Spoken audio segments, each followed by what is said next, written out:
Whoa. Stop. Hello, everybody. Welcome to AT Daily on a Friday. How's everybody doing? Are we excited for Shabbos? It's almost here. It's another rainy day in LA. I believe we're having one of those atmospheric rivers that comes sometime in the winter. Very good for our state. Hopefully we'll relieve some of the drought. Let's light up the darkness. It's funny, yesterday, I know I lit the candle at the beginning, and then it went out by the end. And I don't know when it went out or why or how, but there we go.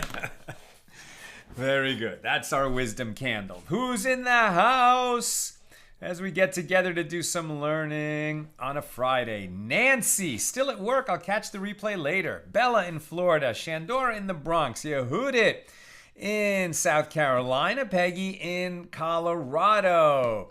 Over on the YouTube side, Marjorie in Georgia. Pedro in Orlando. Welcome, everybody. Great to have you with us. Also, Belle in Texas. Peggy says, the candle burned down. But why? It's like, still a good-sized candle. I guess it was a glitchy candle. Can't count on anything these days. All right. I had to do a little research prior to get ready for today's class, and I'm so glad I did. We're going to be talking a little bit about waving, meaning when an offering was brought, when the temple was standing, and certain offerings required waving. And we also talked about that when the Levites were initially inaugurated, consecrated to the service of the Levites in the wilderness, right? When the children of Israel were in the wilderness. And when the Levites were first, just one time in history, consecrated, them and all their descendants to the service of the Levites, they were waved, right? So we also know that the Omer offering, which is brought on the second night of Pesach, we start counting the Omer on the second night, right? And then we count until we reach Shavuos. No, but the Omer offering, I think, was brought on the second night of Pesach. And then there would be right? I mean, we wave. I think there's a wave offering on the second night of Pesach, and then there's the 2 loaves brought on Shavuos, which is what we're counting toward when we count the Omer. At any rate, that required waving also. So we've encountered this, this process of the ritual, this aspect, this element of bringing certain offerings, which is waving. And what is waving? Exactly what is it? How is it done? We're going to get into that today a little bit. Okay, our daf is pretty short, so that's why we have a little bit of time to just cover what waving is. We picked this up. We are in chapter 6. We are almost at the end of chapter 6. Yeah, tomorrow night, with God's help, when we get together after Shabbos, we'll do the final Mishna of chapter 6, and then we will finish chapter 6. So today, we pick this up at the bottom of page 45. We're in Tractate Nazir, the 17th volume of the Talmud. These are the laws of nazirus, one who takes the oath of the Nazir. This is Mishna number 10 of chapter 6. We pick it up at the bottom of 45b. So, the Nazir, this is the Mishnah number 10. The Nazir would cook the peace offering or overcook it. And recall that when a Nazir makes his vow and then he counts off the days that he vowed to be a Nazir, if he didn't specify how long he would be a Nazir, it's 30 days. If he specified how long, then that's what he's obligated to do. The sages always discourage taking a vow of Nazirus, but if a person does it, he's held by its terms. No grapes or wine or brandy or wine vinegar, no products of the grapevine can be eaten. He cannot become impure for the dead by attending a funeral, entering a cemetery, etc. And he cannot cut his hair or remove it in any way while he or she is a Nazir during the days of Nazirus. At the conclusion of those days, he or she is obligated to bring the offerings of a Nazir, which, as we learn, is the sin offering, the burnt offering, also known as the elevation offering, because it's consumed entirely on the altar, and the peace offering. The sin offering, all of them have their blood splashed on the altar. But the sin offering, some of it goes up on the altar, some of it is eaten by the priests, the Kohanim. Only the priests can eat of the sin offering. The burnt offering is entirely consumed on the altar. The peace offering, after its blood is sprinkled on the altar, is eaten by the person who brings it. So in this case, the Nazir. And as we learned yesterday, and then at that point, after he's brought his offerings, he also shaves. He cannot remove any hair during his nazirus or her nazirus, but at the end of the nazirus, they bring the offerings and shave the entire head. And the hair that comes off the head goes in the fire under the peace offering when the peace offering is being cooked, so that the person who brought the peace offering can eat of it and I guess share it with others. So, Mishna number 10. The Nazir would cook the peace offering or overcook it, which is to say, cook it thoroughly. Now, the priest, right, the Kohen, takes the cooked foreleg from the ram and one unleavened loaf from the basket, because there's bread offerings are brought with the peace offering. And when we talk about bread offerings, right, when bread is brought in the temple, when a piece of bread is part of an offering, right, and so we know that loaves are brought when peace offerings are brought. But any time that bread was brought as part of an offering in the temple, it was unleavened bread, matzah, right? Now, not the crispy matzah that we're familiar with. When they were talking about matzah, and it's called matzah, but it was more like a tortilla, right? It was soft. It was a soft, unleavened bread. So the priest takes the cooked foreleg from the ram, from the peace offering, and one unleavened loaf from the basket, and one unleavened wafer, and places them on the palms of the Nazir and waves them. And then, and after that, the Nazir is permitted to drink wine and to contract ritual impurity imparted by a corpse. In other words, to become impure for the dead. In other words, his Nazirus has formally ended. Right? So they have to count off all the days without breaking their vow. Then they go to Jerusalem, to the temple. They bring these 3 offerings. And then the peace offering is cooked, right? And then they take some of that meat out from the pot, and then they put that meat, presumably not directly on the hands, maybe on some kind of a plate, of the Nazir, right? So the meat is maybe it's directly on the hands, but I would doubt that. I would think there's some kind of protection of the hands, so probably a plate of the Nazir, and then the priest puts his hands under the Nazir's hands and then waves that piece of the peace offering. And that is a part of the procedure of bringing the peace offering and eating the peace offering. And the peace offering was, while it was cooking, right, the hair was thrown under it.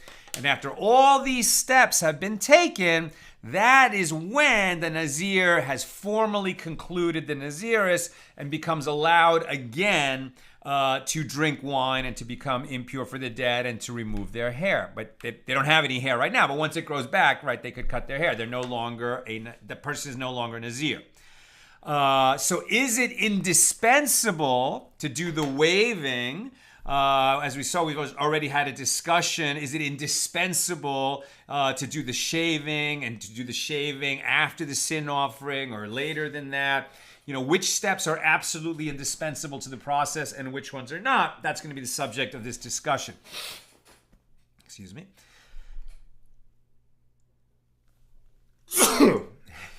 There we go. Now we're in 46a, continuing the Mishnah. Rabbi Shimon says, once the blood of one of the offerings has been sprinkled on behalf of the Nazir is permitted to drink wine and to contract ritual impurity imparted by a corpse. The rest of the ritual is not indispensable to this purification, right? So according to Rabbi Shimon, once they bring their offerings, those offerings are slaughtered, right? Whenever you have to bring an offering to the temple, even if the offering is slaughtered in the temple, that animal is slaughtered in the temple, it does not affect atonement or, do whatever it's supposed to achieve for you until some of its blood is sprinkled on the altar. But at that point, says Rabbi Shimon, He still has other steps to do, but if he drank wine or became impure for the dead at this stage, he has not violated his nazirus. That's the Mishnah. And by the way, that was Rabbi Shimon's opinion, not the majority opinion. Right? So the majority opinion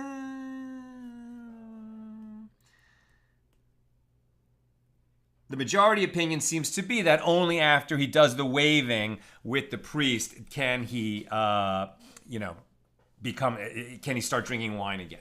Okay, so here's the Gemara on this Mishnah. The sages taught, it states at the end of the passage dealing with nazirus at Numbers 6:20. And after that, the Nazir may drink wine, which means after all the actions, i.e., after he has sacrificed all the offerings and shaved his head, thereby completing the entire ritual of a Nazir. This is the statement of Rabbi Eliezer, minority opinion. And the rabbis say after a single action.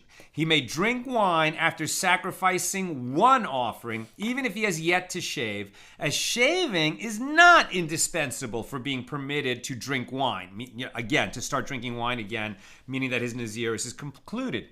So the Gemara clarifies, what is the reason of the majority of the rabbis who disagree with Rabbi Eliezer? Well, it is written here at Numbers 6:19, and after that, the Nazir may drink wine. And it is written, that's 6:20. And it is written in the previous verse, and the priest shall take the cooked foreleg, place it on the palms of the Nazir after he has shaven his nazirus. Right? So it sounds like you have to do all the steps, right? You have to bring the offerings, shave the head, and then wave the peace offering, and only then. Wave the sin offering. Waving is actually done for the portions that the priest eats, so that's the sin offering. I guess the peace offering is waved also. And the priest shall take the cooked foreleg and place it on the palms of the Nazir. No, I'm sorry. There's a reason for this. I made a mistake. The waving is for the part of the offerings that is eaten by the priest. Now, the priest can eat of the peace offering, but only the priest can eat of the sin offering. And I'll just mention this now. So why is it so important? I forget who said this. It might have been Maimonides. I saw this in a note in another text that said, why is it so important that waving be performed before the priest eats his portion that comes from the sin offering, right? So the sin offering comes from the cooked foreleg of that animal that's used for the sin offering. Right, and again, the meat is perhaps on a plate, but on the hands of the one who brings it. The priest puts his hands under those hands, and then he, waves that, and then the priest receives the priestly portion. Right, in this case, the cooked foreleg. Why is the waving so important? It's to remind the priest that the fact that he works in the temple, and as a working priest, he receives the priestly portions, from the pilgrims, as it were, who bring their offerings to the temple. It's not an entitlement of the priests. It's not that they deserve those priestly gifts, those priestly portions. They eat at the table of the Lord. The waving reminds them that they're not getting this meat because they're working in the temple all day long, bringing people sin offerings, and that it's the least that these people can do. It's like a tip that they give part of the meat to the priests. Rather, the priests are reminded, even in their very high and holy station, that everything they have is a gift from God. And if so for the priests, how much more so for us? Right? It's such an important thing to remember. And this is why we make brachas, why we make a blessing before we eat. We cannot eat anything in this world without saying a blessing first. In fact, we learned back in Tractate Brachas that a person who eats food without saying a blessing first is like a thief. Right? It's not just ungrateful, it's like you're stealing because you're not acknowledging how this food is coming to you. Might be that you spent your hard-earned money to buy the ingredients at the supermarket or to buy that plate in a restaurant. But everything that we have is a gift to us from God. And we should all remember all the time that every meal we eat is at the table of the Lord, right? And so that's the lesson of waving. Okay, so at any rate, you might think that because the Torah says that only after this he may drink wine, that all of the steps are necessary, right? That's what the Gemara is saying here.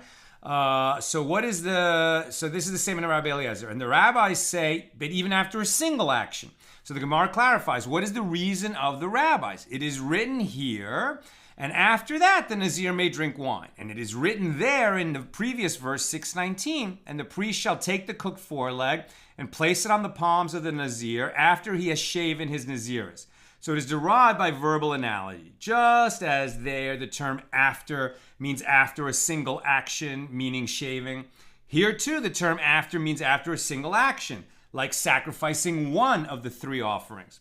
So the Gemara asks, perhaps one can say that a Nazir is not permitted to drink wine until there are both actions, i.e. sacrificing an offering and shaving, as implied by the straightforward reading of the verse. And the Gemara answers, if so, why do I need this verbal analogy?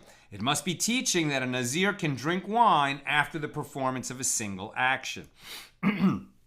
So Rav said, the priest's lack of waving the offering of a Nazir precludes the release of the prohibitions of his nazirus, right? Rav is saying that the waving is indispensable. If the waving is not performed, the Nazir is still in his term of nazirus and cannot yet drink wine. Now, according to whose opinion did Rav say this law? If we say that he spoke in accordance with the opinion of the rabbis, the majority, this is difficult, as the rabbis say that even the lack of shaving does not preclude the completion of his nazirus. It is enough when he just brings one of his offerings. At that point, he still has to finish bringing the offerings, but at that point, he can start drinking wine again. So is it necessary then to state that waving, which is not indispensable in the case of other offerings, is not essential for the ritual of a Nazir?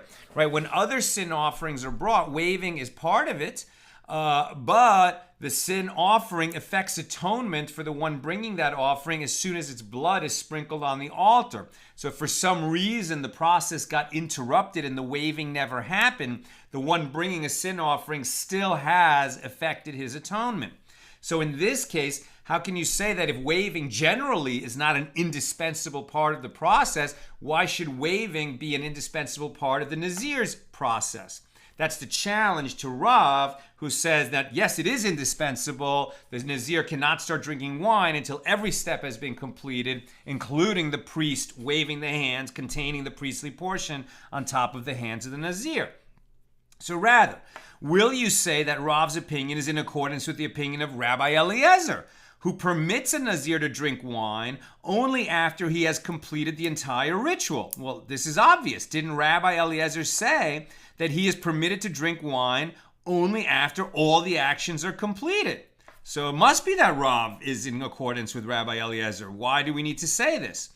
And the Gemara answers that the statement is necessary, lest you say, since with regard to the atonement effected by all other offerings, waving is considered a peripheral aspect of the mitzvah, i.e. one achieves atonement even if he did not perform the ritual of waving, here too its lack does not preclude the release of the Nazir's prohibitions. Rav therefore teaches us that according to the opinion of Rabbi Eliezer, waving is essential in the case of a Nazir.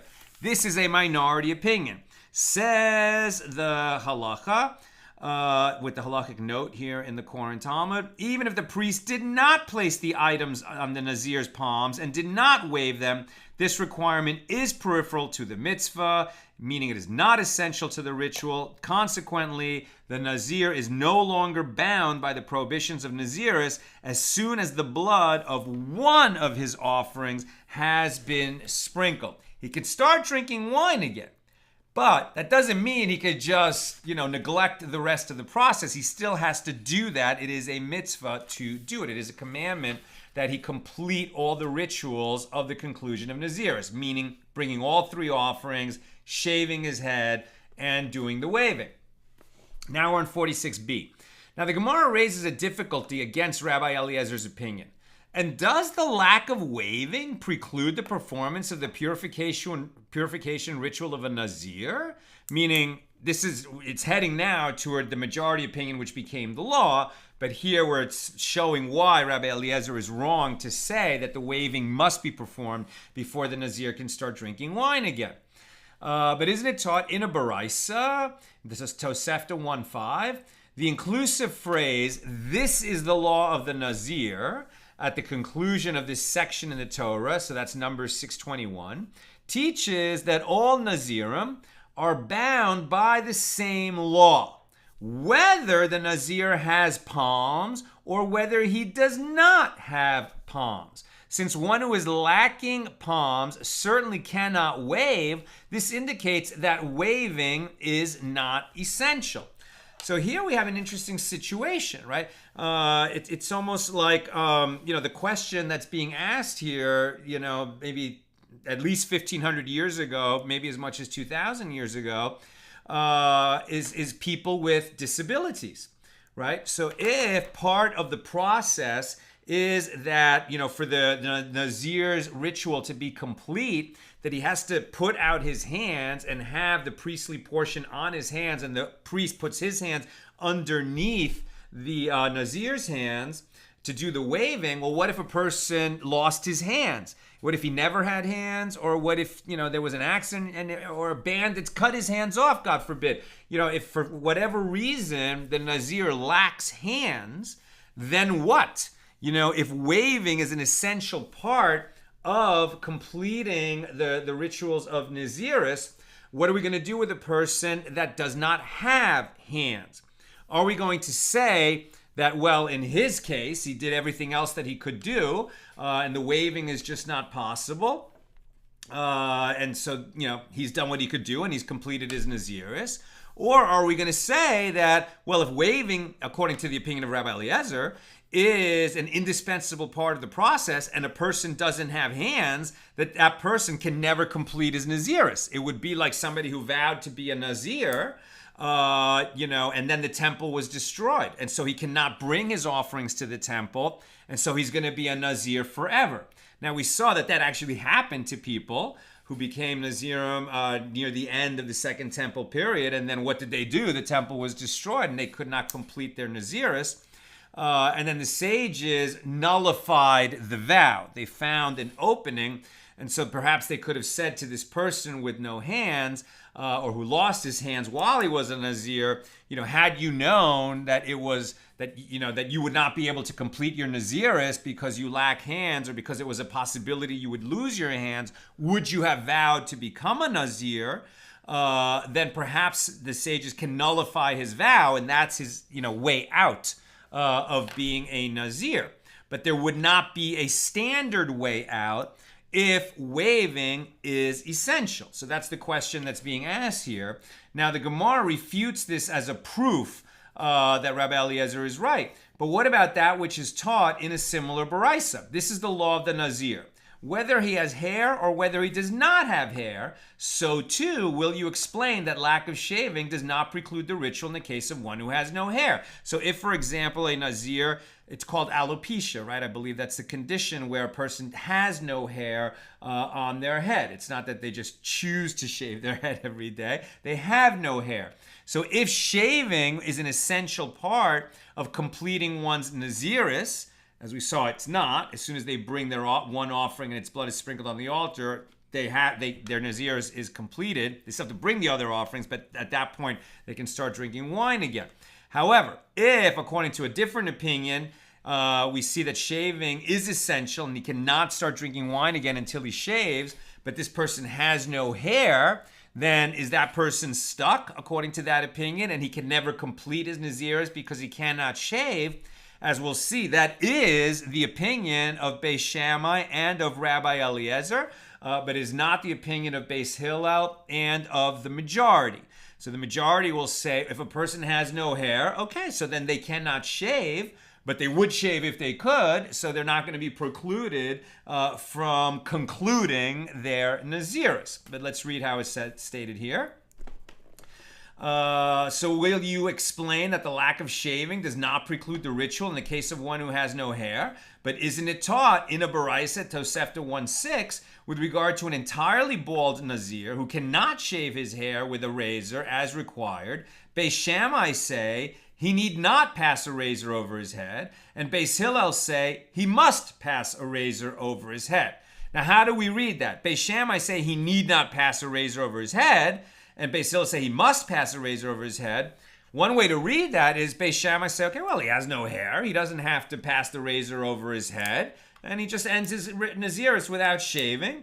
Beis Hillel say he must pass a razor over his head. He has no hair, so he can't shave, so maybe he can't end his nazirus. But that's actually not the way the sages read these two opinions. Rather, they say, Beis Shammai are saying he cannot pass a razor over his head. He need not pass a razor over his head means he can never end his nazirus because he has no hair to shave off. Whereas Beis Hillel say he must pass a razor over his head. And what they meant is, well, you can pass the razor over your head, and whether or not any hair gets removed is besides the point. So we continue the Gemara. And Ravina said, what is the meaning of the term need not, stated by Beis Shammai? It means that he need not shave and he has no remedy. And he has no way to complete his nazirus. And this indicates that according to Beis Hillel, he does have a remedy, i.e. he can pass the razor over his head and thereby fulfill the mitzvah despite the fact that he lacks hair. Similarly, one can say that Rabbi Eliezer holds that waving is indispensable, and when the Baraisa states whether he has palms or whether he does not have palms, could mean that waving is indispensable and this person has no remedy. If he has no hands, he can't conclude his nazirus. Only according to Rabbi Eliezer, and that is the minority opinion that was overruled. Now the Gemara adds, and this interpretation that Beis Shammai and Rabbi Eliezer maintain that one who is unable to perform the action mandated by the Torah has no remedy and cannot complete his nazirus, that position is in accordance with the statement of Rabbi Pedat. As Rabbi Pedat said, Beis Shammai and Rabbi Eliezer said the same thing, i.e. they follow the same principle, right? Beis Shammai and Rabbi Eliezer are more like strict liability. They're a little bit less policy oriented, and they're like, well, the truth is the truth is the truth. And if the Torah says this, then that's the truth, right? Whereas the Beis Hillel is always a little more easygoing, and usually the law is like Beis Hillel, and they will find, some kind of an opening when there's a kind of, like a compassionate policy consideration.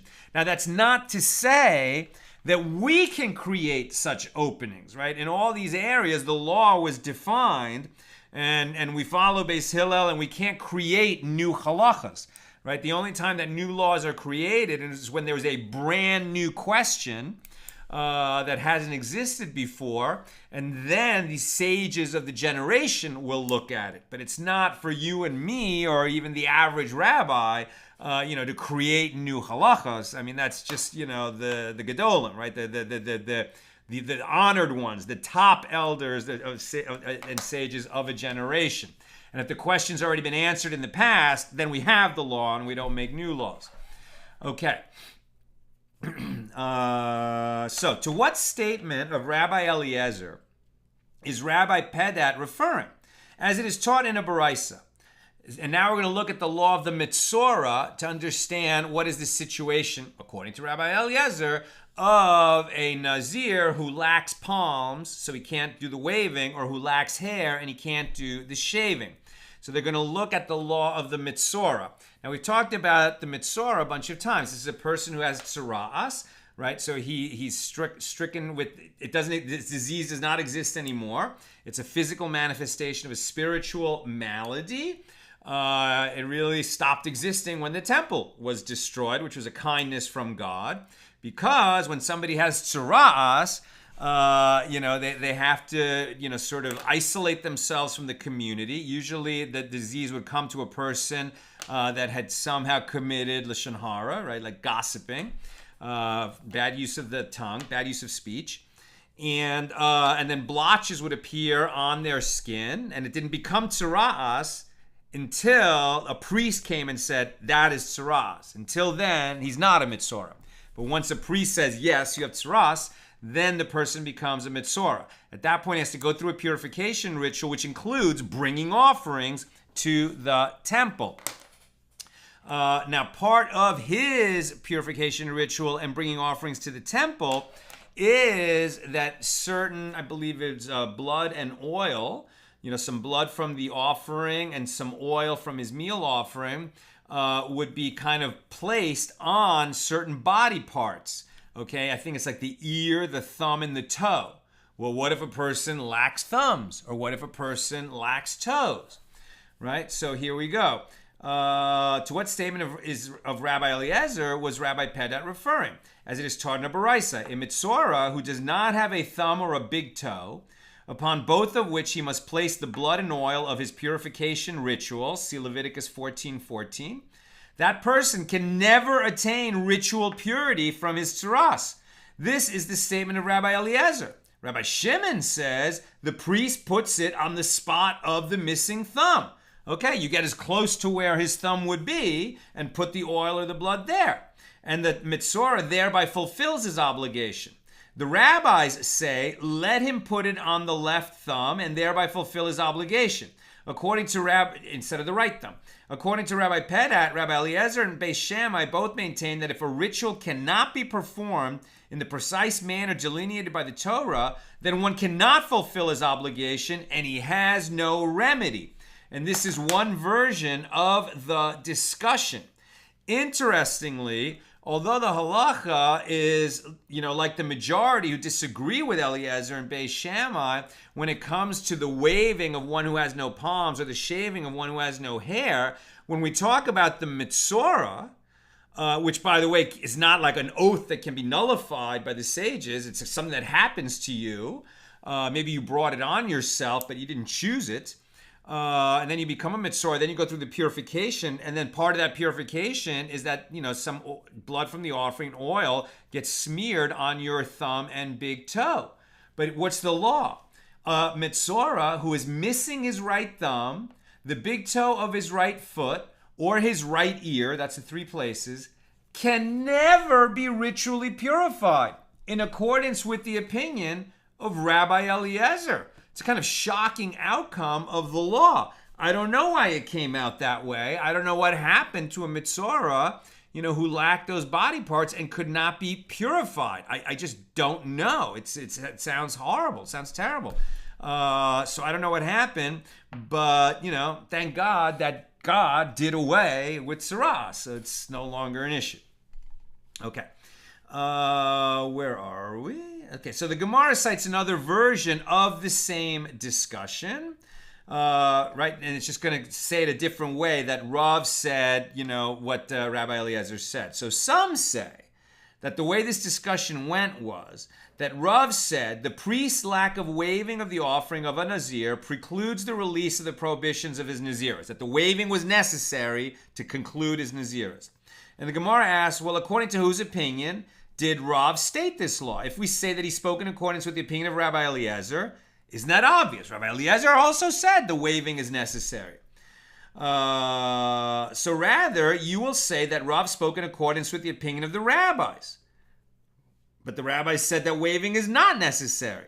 However, this too is puzzling. Now that one can say that with regard to shaving, a central part of the nazirus ritual, the majority of the rabbis say that its omission does not preclude the conclusion of his nazirus. Is it necessary to state that waving, which is even less essential, would be essential? And the Gemara asks, and doesn't the lack of waving preclude a nazir's ritual? Meaning he must wave in order to conclude his nazirus. But isn't it taught in a Baraisa, Tosefta 1.5, that the inclusive phrase, this is the law of the Nazir, teaches that whether he has palms or whether he does not have palms, waving is always required, and a Nazir is not exempted by a lack of palms. So the Gemara questions this interpretation of the Baraisa. But what about that which is taught in the same Baraisa? This is the law of the Nazir, whether he has hair or whether he does not have hair. So too will you say that lack of shaving precludes the conclusion of his nazirus. But isn't it taught in a Baraisa with regard to an entirely bald Nazir that Beis Shammai say he need not pass a razor over his head, and Beis Hillel say he must pass a razor over his head? This Baraisa indicates that even according to the opinion of Beis Hillel, a Nazir does not have to actually shave. And Rabbi Avina said, what is the meaning of he must pass the razor over his head, as stated by Beis Hillel? It means that he must shave, and if he fails to do so, he has no remedy, and he can never drink wine. Conversely, according to the opinion of Beis Shammai, he has a remedy, as he does not use the razor at all. And this interpretation disagrees with the opinion of Rabbi Pedat. Rabbi Pedat claims that both Beis Shammai and Rabbi Eliezer maintain that if the ritual cannot be performed in the precise manner, one cannot fulfill his obligation, and he has no remedy. By contrast, Rabbi Avina contends that Beis Shammai exempt the Nazir from this obligation, while Beis Hillel say that he has no remedy. This alternative version of the discussion and of the opinion of Rav is not the accepted version, right? So the accepted version is that Rav holds like Rabbi Eliezer that waving is essential, but the way the law came out, waving is not essential to conclude nazirus. Mishnah number 11. Very short Mishnah and Gemara. Mishnah 11. The Nazir shaves after having brought one or all of his offerings. The Mishnah discusses what the law is if the offering was found to be invalid after the Nazir had shaved.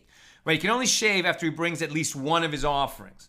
Now, what if he finds out after, let's say he brings the sin offering, it's sacrificed, blood is sprinkled on the altar, so he goes and shaves. And then he finds out that the sin offering that he brought was somehow flawed, blemished. There was a problem with it. It wasn't accepted. So that means he shaved prematurely, right? He wasn't allowed to shave yet. He didn't do it on purpose, but that's what happened. So then what happens?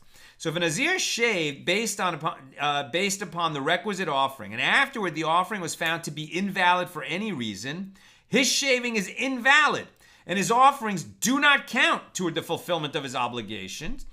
If he shaved based upon the sin offering that was found to have been sacrificed not for its own sake, which invalidates the offering, and afterward he brought his other offerings for their own sake, meaning a sin offering, it was his sin offering, but when the priest slaughtered it, he thought it was a burnt offering, something like that.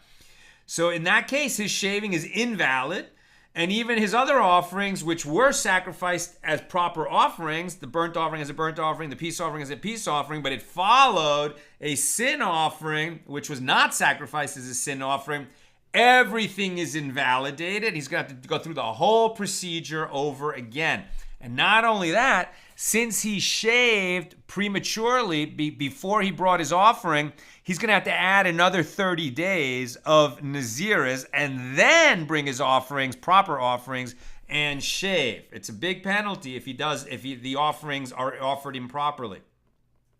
If he shaved based upon the requisite burnt offering or having brought the requisite peace offering, and these were offered not for their own sake, and afterward he brought his remaining offerings for their own sake, his shaving is invalid and his offerings do not count. Same thing. If he brought, the burnt offering first, but it wasn't a burnt offering, he brought the peace offering first and it wasn't a valid peace offering, everything is invalidated. He has to start over.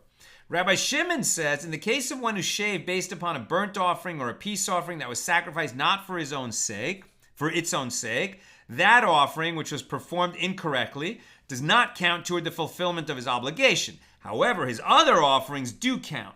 And that's according to Rabbi Shimon. And everyone agrees that if he shaved based upon all three of them, i.e. he brought all three offerings without specifying which offering he based his shaving upon, and even one of them was found valid, meaning the other two were found invalid, then his shaving is valid, but he must bring the other offerings in order to fulfill his obligation. So it's great for him that if the shaving is valid, then all he has to do is replace the invalid offerings. But he doesn't have to do another 30 days for having shaven prematurely. That's the Mishnah, number 11. Now, very quick Gemara, very quick, shorter than the Mishnah, and then I'll be done. So if you have questions or comments, get them in now.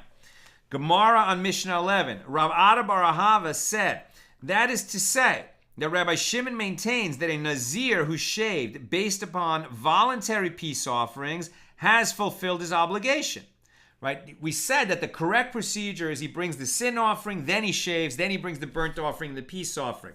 But if he brought the peace offering first and then he shaved, it's valid, at least according to Rav Ada bar Ahava. So a peace offering that was sacrificed not for its own sake does not count toward the fulfillment of one's obligation, but is considered a voluntary gift offering. So it was a peace offering, but it wasn't brought as the peace offering of a Nazir. So that's what makes it a voluntary gift offering. Now it is clear from the Mishnah that Rabbi Shimon maintains that shaving based upon any valid offering, even a peace offering of this type, is effective. And what is the reason for this? It is as the verse states, and put it on the fire which is under the sacrifice of the peace offering. And it is not written, and put it on the fire, which is under his peace offering. Right? So in other words, because it says the sacrifice of his peace offering, if it's any valid sacrifice, his shaving will be considered valid. It's a nice leniency that Rabbi Shimon was able to find there. And this indicates that he fulfills his obligation with any type of peace offering. That concludes our discussion of Mishnah number 11 and page 46. So tomorrow, the regular Saturday night time, about an hour after Shabbos ends in LA. So we'll try to get on the air by like 8:30 p.m. Pacific, and we'll pick it up with the final Mishnah, number 12 of chapter 6, short Mishnah, short Gemara, and then we'll move on to chapter 7 with God's help. Okay, let's check questions or comments. Here on Nazir 46. Okay. Sharon, what's the rush to get back to drinking wine? What's the rush, right? Let him finish his rituals properly. I think it's more like if it turned out that he thought he did, that he made a mistake in one of the one of the dispensable rituals, and then he drank wine. As long as he properly completed what he had to complete before he drank wine, he didn't violate his nazirus, and he won't have to add days and make an atonement, etc. But I agree with you. What's the rush to drink wine? Make sure, if you're going to go to the trouble of being a Nazir, that you bring all those offerings properly, right? But, sometimes the sages can be real hardcore because they want to make sure that you get rituals correctly. I mean, they're being hardcore as a policy matter too, but also because they're saying that's what the Torah demands.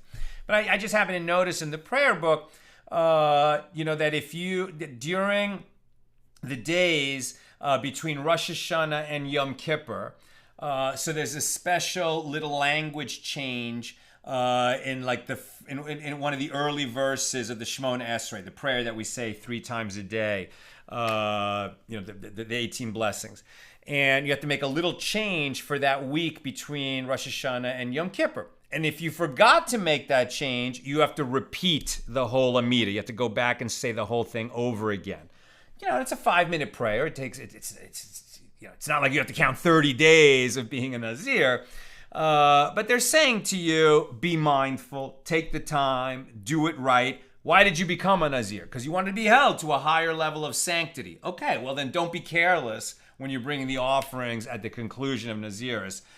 Some mistakes just happen, but if it's a mistake resulting from negligence, then don't be surprised when you're going to be penalized for that. Sharon, if it is uncertain what the process needs to be, why wouldn't one just do the most complete process? I agree with you. And that's what they would certainly tell them to do. In terms of the sages can disagree on what the process should be, sort of in the hypothetical realm of Talmudic argumentation.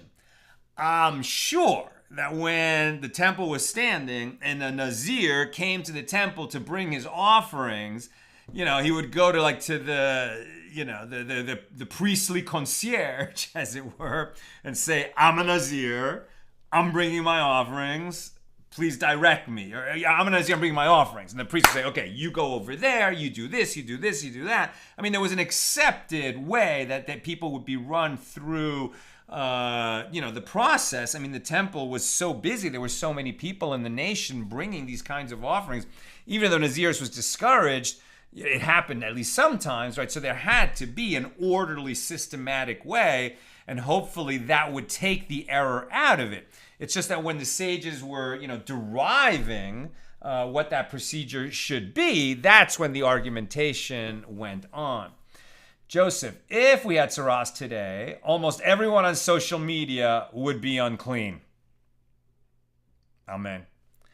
And truthfully, I mean, all of us would have to really challenge ourselves. I find myself doing this all the time. It's like, we learn from the Chafetz Chaim that seemingly innocuous types of speech do constitute lashon hara, right?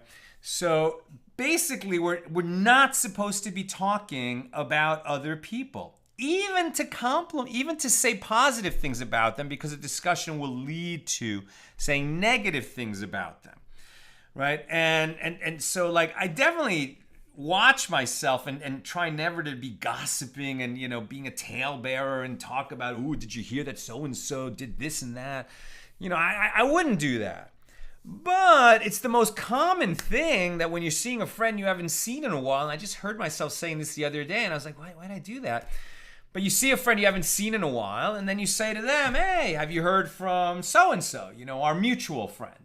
Or how's so-and-so doing, you know, their family member. And we just consider that polite conversation. But it's lashon hara, because those kinds of conversations will inevitably lead to, you know, saying negative things about people. And it would be better, you know, just to talk about other topics than people. Peggy, today, could saras be compared to hives?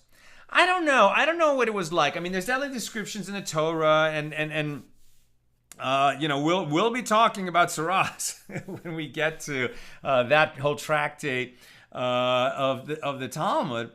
And you know, there were these, like, you know, there's these descriptions of the blotches. I don't know that it's hives. I don't recall reading any description that it was actually like itchy or you know, that it caused pain or anguish. It was more like the blotch itself was visual. I don't recall reading that there's an irritation component of the blotches on the skin, but it was enough that it was visible, and then you'd call the priest to look at it, and then if he says, yeah, that's saras, or he would say, I'm not sure that's saras, so we're going to quarantine you for 7 days, then I'll come back and look at it, and then he would confirm it, or say, no, it's not saras. But anyway, there's a lot of nuance to what saras is and isn't. The point is that once it was confirmed, you'd have to go through that quarantining yourself from the community, walking around and saying to people that they shouldn't come near you because you're tameh, you're impure, and if they touch you, they would become impure. They wouldn't become a metzora. Somebody who touches a metzora doesn't become a metzora, right? But they receive the tuma of tzaras. And so then they would have to, like, immerse in the mikveh and wait till nightfall. It's not as heavy as the, you know, tuma of touching a corpse. But it's not a catchy disease, right? It's not like some kind of physical virus or bacteria that you spread to another person. You know, maybe gossiping with other people would lead to the multiple people, you know, coming down with saras. But it's not like a contagious disease. But at any rate, I don't think I would compare it to hives. And I don't know what I would compare it to. We just don't have something like that, right? A physical expression of a spiritual malady. And finally, Sharon, it doesn't seem right if a priest made a mistake that the Nazir should be punished. That's right. Right. That is a really valid argument, right? If the priest slaughtered it wrong, he made a mistake in bringing the wrong offering or slaughtering it for thinking it was a different offering, and then the Nazir finds out, oh, sorry, you shaved after your sin offering was brought incorrectly, and now he has to repeat his 30 days. That might be a good reason why they found this leniency, that he should only shave after bringing all 3 offerings, and it's unlikely that all 3 of his offerings would have somehow, been messed up by the Kohanim. So if at least one of his offerings was brought properly, then his shaving is valid. He might have to bring replacement offerings for the ones that were slaughtered improperly, but at least he doesn't have to repeat his days, his shaving is valid, etc. Okay, that's what I've got for us today. Everyone should be blessed with a really sweet and uplifting and rejuvenating Shabbos. And God willing, we'll see you tomorrow night about 8:30 LA time. Good Shabbos.